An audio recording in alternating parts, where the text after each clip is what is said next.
बिस्मिल्लाहिर्रहमानिर्रहीम, अस्सलाम वालेकुम। मैं असदुल्ला खान हूं। उमैर नजमी के दो तीन शेर आपको सुनाता हूं। वैसे तो तीसरा शेर आपके काम का है, जिसकी वजह से मैं बाकी दोनों शेर भी सुना रहा हूं। चलिए, गजल अच्छी है, पहले दोनों शेर भी सुन लीजिए। गजल यूं है कि एक तारीख मुकर्रर पे तू हर माह मिले, एक तारीख मुकर्रर पे तू हर माह मिले, जैसे दफ्तर में किसी शख्स को तनख्वाह मिले, और एक मुलाकात के टलने की खबर ऐसे लगी जैसे मजदूर को हड़ताल की अफवाह मिले। और ये शेर सुनिए कि जमा थे रात मेरे घर तेरे ठुकराए हुए, जमा थे रात मेरे घर तेरे ठुकराए हुए, एक दरगाह पे सब रांदाए दरगाह मिले। अब कुछ तस्वीरें मैं आपको दिखाना चाहता हूं जो आज एक मुलाकात की तस्वीरें हैं, और ये मुलाकात जो है वो बड़े धूमधाम के साथ, बड़ी शान शौकत के साथ और बड़े एक धूम धड़के के साथ ये मुलाकात हुई है।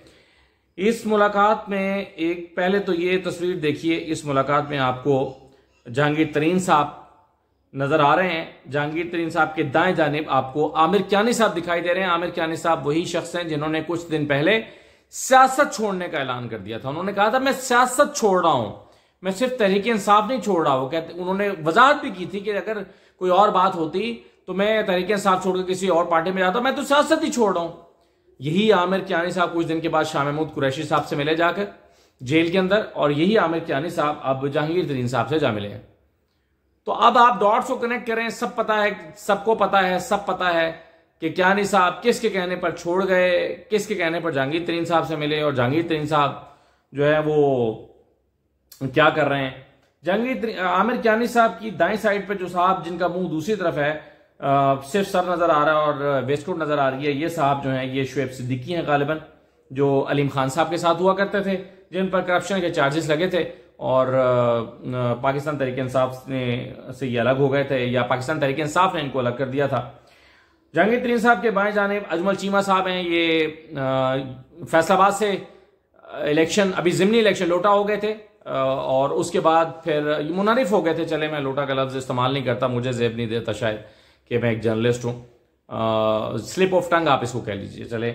लेकिन ये कि मुनरिफ हो गए थे अजमल चीमा साहब, और अजमल चीमा साहब मुनरिफ होने के बाद जो है वो 17 जुलाई के इलेक्शन इन्होंने लड़ा, और अली अफजल साई से ये हार गए थे। तो ये साहब यहां पर खड़े हैं, पीछे ओन चौधरी आपको नजर आ रहे हैं, साथ हंसते मुस्कुराते इमरान इस्माइल साहब दिखाई दे रहे हैं, जो इमरान खान के बड़े वफादार साथी थे, झूम झूम के नगमे गाया करते थे इमरान खान के जलसों में। और अब जो है वो ये हंसते मुस्कुराते साहब इमरान इस्माइल आपको जहांगीर तरीन से हाथ मिलाते हुए बाकायदा नजर आ रहे हैं, और इनके साथ लेफ्ट साइड पे जो वाइट कपड़ों में नजर आ रहे हैं ये अली जैदी साहब हैं। तो इस तस्वीर में तो यही अशखास नजर आ रहे हैं। और एक और तस्वीर आप देख लीजिए, उस तस्वीर में जो है वो फवाद चौधरी साहब आपको किसी बात पे कहकहा लगाते नजर आ रहे हैं। पीछे वही शुएब सिद्दीकी साहब खड़े हैं, और साथ में अजमल चीमा और ओन चौधरी हैं। इधर अली जैदी मिल रहे हैं अलीम खान साहब से। एक और तस्वीर में अलीम खान साहब गुफ्तगू कर रहे हैं, अली जैदी हैं, और बाकी सारे लोग पीछे बैठे हैं जहांगीर तरीन साहब के साथ स्टेज पर या सामने की रो पे। तो ये है जी आज एक मुलाकात का अहवाल, जो कि नई सियासी सबबंदियों की सूरत में हुई है। अब आप इनको देखिए कि फवाद चौधरी साहब ने भी ट्वीट की थी कि मैं ब्रेक ले रहा हूं सियासत से, लेकिन ये उन्होंने बताया था कि ये ब्रेक एक हफ्ते की ब्रेक है, और जहांगीर तरीन साहब से वो जाके मिल गए हैं। मुझे परेशानी या हैरानी इस बात पर है कि ये सारे लोग करेंगे क्या। मतलब फवाद चौधरी साहब जहांगीर तरीन साहब के प्लेटफॉर्म से इलेक्शन लड़ेंगे तो कैसे जीतेंगे, या फिर इनसे वादा हुआ है कि भाई आपने सिर्फ इस ग्रुप को ज्वाइन करना है, बाकी हमारी जिम्मेदारी है, बाकी जिता कर देना, सीट निकाल के देना, ये हम कर लेंगे। मेरा ख्याल है एक यही होप हो सकती है, इसके अलावा कोई होप नहीं हो सकती इस पूरे ग्रुप के पास। अली जैदी साहब कराची से सीट नहीं जीत सकते, इमरान इस्माइल कराची से सीट नहीं जीत सकते, अपने तौर पर सीट नहीं जीत सकते ये। और अगर ये किसी आस पर आए हैं तो सिर्फ ये एक आस हो सकती है कि इनसे कहा गया हो कि आप आइए, सीट जिताना ये बस हम पे छोड़ दें, आपको पता ही है हम कर लेते हैं ये। तो इस बात पर आए हों तो आए हों। तो कासमी साहब ने कहा था एक दफ़ा कि नस्लों की भूख, सदियों की भूख एक दो नस्लों में नहीं जाती। सदियों की भूख एक दो नस्लों में नहीं जाती। तो ये जो सियासत की भूख है, ये पेट की भूख से, शिकम की भूख से ज़्यादा ताकतवर होती है। ये इतनी आसानी से नहीं जाएगी, ये ऐसे ही चलेगी जैसे चल रही है। अच्छा, एक तस्वीर और देख लीजिए। बल्कि ये तस्वीर में दिखाने से पहले आपको मुश्ताक यूसुफी साहब का एक जुमला सुनाता हूं। मुश्ताक यूसुफी साहब ने एक बड़ा मजे का जुमला एक दफ़ा लिखा था। मिर्ज़ा उनका कैरेक्टर होता है मज़ामीन में।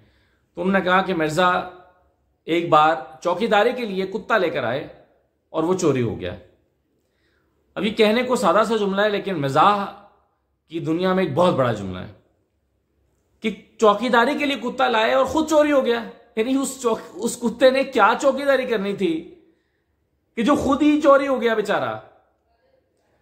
ये बिल्कुल ऐसे ही है कि जैसे कोई शख्स सियासी जमात बनाए और फिर खुद ही किसी और पार्टी में शामिल हो जाए। यानी नीचे ग्रुप इकट्ठा करे, कहे कि ये हम ख्याल ग्रुप है, और फिर खुद किसी और पार्टी में चला जाए ऊपर से। तो भाई, तुम परसों ऐलान कर रहे थे कि हम इस ग्रुप को जहांगीर तरीन ग्रुप में शामिल नहीं करेंगे, और आज खुद जहांगीर तरीन ग्रुप में चले गए। तो ये हैं डॉक्टर मुराद रास, जिनके बारे में मैं आपको कई मरतबा बता चुका हूं कि इमरान खान ने इनको एमपी का टिकट भी नहीं दिया। नजरियाती ग्रुप बनाया, लेकिन आज ये जो है वो जहांगीर तरीन से जा मिले। तो बहरहाल अब हो रहा है, अब क्या करें। ये मतलब आप होने को तो नहीं रोक सकते, ये हो रहा है, हमारी आंखों के सामने हो रहा है। उर्दू का एक मुहावरा है, जूतियों समेत आंखों में उतर जाना। इसका मतलब होता है निहायत बेशर्मी का मुजाहरा करना। तो ये तो सब जूतियों समेत आंखों में उतर रहे हैं। ये जहांगीर तरीन साहब के घर में या लॉन में नहीं उतर रहे, ये आंखों में उतर रहे हैं, वो भी जूतियों समेत। अच्छा, एक मुलाकात और हुई है, और इस मुलाकात की भी तस्वीर देख लीजिए। इस मुलाकात के बारे में कल बताया गया था। शाह महमूद कुरैशी साहब ने बताया था कि मैं कल चेयरमैन इमरान खान से मिल रहा हूं, और मैंने एक महीना जो सोच विचार की, उसके बाद चीजें इमरान खान के सामने रखूंगा, और फिर आकर मुफस्सल मीडिया के सामने बात करूंगा, और तभी आपके सवालों का जवाब दूंगा। यह मुलाकात करने के लिए हंसते खेलते शाह महमूद कुरैशी इमरान खान से मिलने गए। ये मुलाकात हुई, लेकिन इसके बाद जब वो वापस आए तो उनका चेहरा उतरा हुआ था, और उन्होंने सहाफियों से गुफ्तगू नहीं की, मीडिया से कोई बात नहीं की, जिससे तासुर ये मिला, और सही तासुर मिला, कि शाह महमूद कुरैशी की इमरान खान से मुलाकात नाकाम रही है। अब आप देखिए कि इस मुलाकात का एजेंडा क्या हो सकता है। देखें, एक बात मैं आपको बता चुका हूं कि शाह महमूद कुरैशी, और कल मैंने आपको बताया था कि शाह महमूद कुरैशी ने जेल से छूट गए, लेकिन पार्टी नहीं छोड़ी। ये कैसे हो गया, मतलब बाकियों से कैसे मुख्तलिफ है शाह महमूद कुरैशी। देखिए, शाह महमूद कुरैशी के वैसे तो कुछ मसाइल हैं। मसलन शाह महमूद कुरैशी जहांगीर तरीन ग्रुप में नहीं जा सकते, क्योंकि वो एंटी जहांगीर तरीन ग्रुप है, और पीटीआई में जब ये दोनों थे तो तब भी लड़ते रहते थे। और जहांगीर तरीन साहब जो हैं, ये इन्होंने शाह महमूद कुरैशी को एमपी की सीट से हरवाया था, नहीं सुलेमान नईम को खड़ा करके, और शाह महमूद कुरैशी ताकि जो है वो ना बन सकें, वज़ीर आला पंजाब ना बन सके। तो जहांगीर तरीन ग्रुप में तो ये जा नहीं सकते, पीपल्स पार्टी ग्रुप में भी नहीं जा सकते, क्योंकि वहां पर इनके रिवायती हरीफ यूसुफ रजा गिलानी है। मुल्तान में जो सियासत करते हैं, ये भी मुल्तान में सियासत करते हैं, तो वहां पर भी जाना इनका मुश्किल है। नून लीग में भी ये नहीं जा सकते। आप जानते हैं कि नून लीग में इनका मिजाज नहीं है, ये कैसे नून लीग में जाएंगे।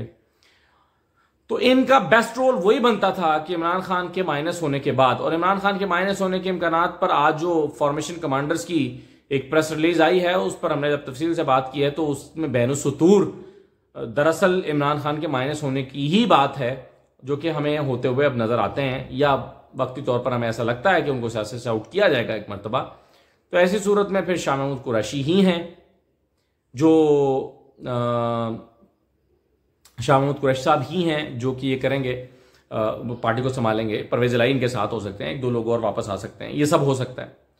लेकिन एग्जैक्टली शाह महमूद कुरैशी साहब ने इमरान खान से क्या कहा है और क्या प्रपोजल लेकर आए थे, जिसको इमरान खान मानने को तैयार नहीं है, वो क्या हो सकता है प्रपोजल। अब देखें, एक तो है खबर का निकालना। अब चूंकि आजकल आपको पता है जमान पार्क में वो सारे लोग जो हमारे सोर्स होते हैं, हमारे दोस्त होते हैं और हमारे सोर्स होते हैं, तो वो आजकल जमान पार्क तो जा नहीं रहे। तो ये मुलाकात तो इमरान खान और शाह महमूद कुरैशी के बीच हुई है, या शाह महमूद कुरैशी बताएंगे या इमरान खान बताएंगे। और ये जब हालात बदलेंगे, मुलाकातें शुरू होंगी, तो हम जरूर पूछेंगे इमरान खान से कि क्या ऑफर लेकर आए थे शाह महमूद कुरैशी जिसके नतीजे में ये सब हुआ। तो ये चीजें जो हैं वो तो वक्त आने पर पता चलेंगी, लेकिन बहरहाल ये पता चल गया कि शाह महमूद कुरैशी की इमरान खान से ये मुलाकात नाकाम रही है। अच्छा, आज एक एलामिया आया था फॉर्मेशन कमांडर्स का, और उसके बाद इमरान खान साहब जो हैं वो के बारे में बड़ा सख्त पैगाम था। इसमें साफ जाहिर है क्या पैगाम था कि जो मास्टरमाइंड है, जो हैंडलर्स हैं, आपको पता है ये अल्फाज दहशतगर्दों के लिए इस्तेमाल होते हैं, मास्टरमाइंड, हैंडलर्स और स्लीपर सेल्स, इस तरह के अल्फाज, ये टर्मिनोलॉजीज दहशतगर्दों की हैं। तो जब मास्टरमाइंड का जिक्र हुआ कि 9 मई के मास्टरमाइंड, अब ये मास्टरमाइंड रॉ में तो बैठे हुए नहीं है ना, अफगानिस्तान में भी बैठे हुए नहीं है, ये कहीं और बैठे हुए, जाहिर है ये इस वाक़े के 9 मई के वाक़यात की मास्टरमाइंड से मुराद मास्टरमाइंड है इमरान खान, जिन्होंने पहले से तैयारी कर रखी थी मुबैना तौर पे। तो उसको इमरान खान ने अपने रद्दमल का इजहार किया है, और उन्होंने कहा है कि मैं झुकने से इनकार करता हूं, मैं झुकूंगा नहीं। क्या कहा है जरा सुनिए। मैं आज अपनी कौम को ये कहना चाहता हूं कि मैं तो जेल के लिए तैयार हूं और हर चीज के लिए तैयार हूं, लेकिन मैं कभी इस जुल्म और इस ताकत के हुक्मरानी के सामने कभी नहीं झुकूंगा। और मैं आज आप सबको कहता हूं, आपने कभी नहीं झुकना, क्योंकि एक मेरी बात याद रख लेना, जिस दिन आपने इस जुल्म को कबूल कर लिया और ये नाइंसाफी के निज़ाम को, मुल्क नहीं रहेगा। कोई कौम नहीं सरवाइव करती इस तरह। जिस कौम के अंदर इस तरह का जुल्म होता है वो नहीं सरवाइव करती। अब सोच रहे हैं इमरान खान के पास आज भी ये ऑप्शन मौजूद है कि मुल्क से बाहर चले जाएं चुप करके, जैसे नवाज शरीफ चले गए थे, जैसे बेनजीर साहिबा गई थी एक वक्त में, 1997 में मुश्किल वक्त आया था, चली गई थी, जिला वतनी इख्तियार कर ली थी। इमरान खान 2-3 साल के लिए, 1.5-2 साल के लिए, 3 साल के जिला वतनी इख्तियार कर दें, और जब नई हुकूमत ना चल सके तो फिर इमरान खान को वापस लाने की जरूरत पड़े तो इमरान खान वापस आ जाए और फिर आकर सियासत करें और वज़ीर आज़म बन जाए। तो ये रास्ता वो ले सकते हैं, लेकिन वो नहीं ले रहे। वो कहते हैं मैं जेल चला जाऊंगा, झुकूंगा नहीं, और फिर ये पैगाम भी दे रहे हैं कि आपने भी झुकना नहीं है। अच्छा, अब इसके मुकाबले में वो सारे लोग जो आज जहांगीर तरीन के घर पे जमा हैं, वो भी कुछ लोग हैं। तो आप सोचें कि जहांगीर तरीन जो हैं वो, उनका ग्रुप ज्यादा जोरदार है इस वक्त अवाम के लिए, या अवाम के जहनों पर वो अपीलिंग फैक्टर के तौर पर आएगा, या इमरान खान का ये 39 मिनट का क्लिप जो मैंने आपको सुनवाया ये एक ताकतवर फैक्टर के तौर पर आएगा। तो बहरहाल ये एक लड़ाई है जो अभी जारी है, और ये न जाने कब तक जारी रहेगी।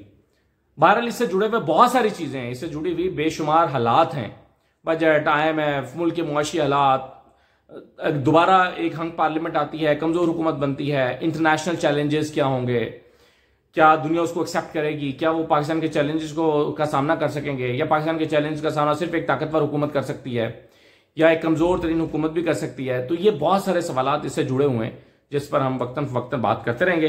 बहरहाल ये कुछ चीजें थी जो मैं आपसे शेयर करना चाहता था। इजाजत दीजिए, अल्लाह हाफिज।